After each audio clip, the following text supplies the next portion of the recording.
This pose stretches your hips and entire leg muscles, and also strengthens your quadriceps and glutes.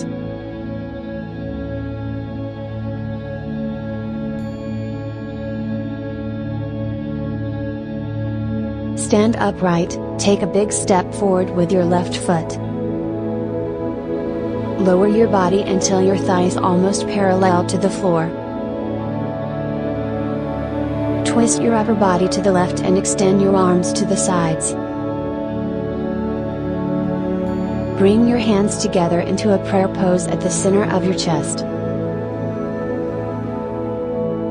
Press your right elbow against the outside of your left knee and shift your gaze upward over your left shoulder.